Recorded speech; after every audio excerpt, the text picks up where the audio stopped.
नमस्कार, आप देख रहे हैं वीके न्यूज। मैं हूं सुनील राउत। भारत और चीन विवाद के बीच राहुल गांधी और सोनिया गांधी की बयानबाजी अब उन पर भारी पड़ती दिख रही है। साल 2008 में यूपीए सरकार के दौरान कांग्रेस और चीन की कम्युनिस्ट पार्टी के बीच साइन हुए एमओयू को लेकर अब सोनिया और राहुल गांधी की मुसीबतें बढ़ गई हैं। पिछले कुछ दिनों से लगातार सोशल मीडिया पर सेना के पूर्व अफसरों से लेकर वरिष्ठ वकील और रक्षा विशेषज्ञों के साथ ही आम जनता भी इस बात की मांग कर रही थी कि इस डील के बारे में एनआईए से जांच कराई जानी चाहिए, क्योंकि ये देश के सुरक्षा से जुड़ा मुद्दा है।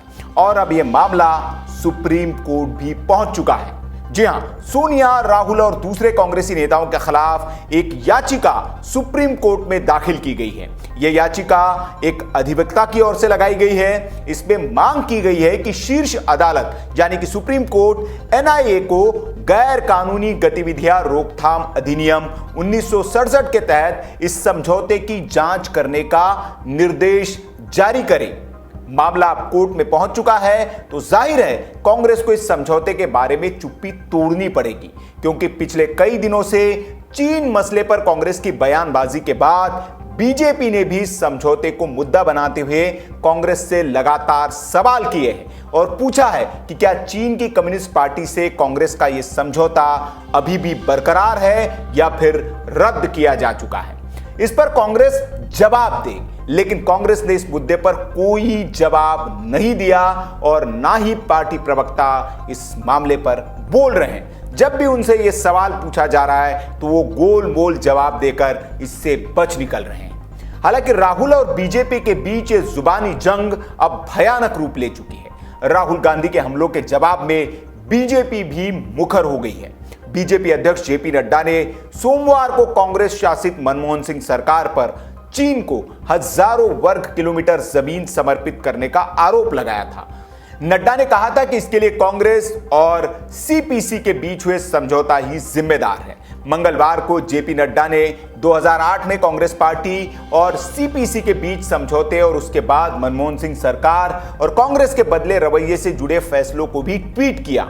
उनके मुताबिक समझौते के बाद ही तत्कालीन कांग्रेस के नेतृत्व वाली यूपीए सरकार ने चीन के सामने हजारों किलोमीटर जमीन समर्पित कर दी। जब डोकलाम हुआ तो राहुल गांधी भारत में चीनी राजदूत से मिलने चीनी दूतावास चले गए। ये बात भी उन्होंने छुपाने की कोशिश की। बीजेपी का आरोप है कि अब जब फिर चीन के साथ तनाव है तो राहुल गांधी सेना का मनोबल गिराने में लगे हैं और चीन की तरफदारी कर रहे हैं। जाहिर है मामला अब कोर्ट पहुंच चुका है और इस पर फैसला कोर्ट को करना है कि इस मामले की जांच होगी या नहीं। और अगर कोर्ट इसके लिए आदेश देता है तो जाहिर है कांग्रेस के लिए मुसीबत लाने वाला होगा।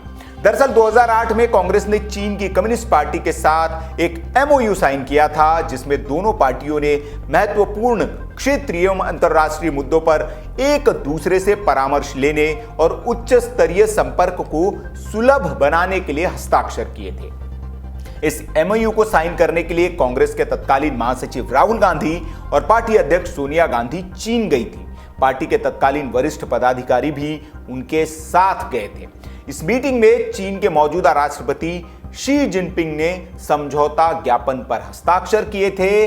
तब वे चीन के राष्ट्रपति नहीं थे, लेकिन पार्टी के प्रमुख थे। तो इसीलिए इस मुद्दे पर अब बीजेपी आक्रामक है और आम जनता भी इस एमओयू के बारे में अब जानना चाहती है, इसलिए मामला सुप्रीम कोर्ट में पहुंच गया है। इस खबर पर आपकी जो भी राय हो आप कमेंट बॉक्स में हमें जरूर बताएं। वीडियो अच्छा लगा हो तो लाइक करें, शेयर करें और ऐसी खबरों के लिए आप हमारे चैनल को सब्सक्राइब कर लीजिए। देखते रहिए वीके न्यूज। नमस्कार।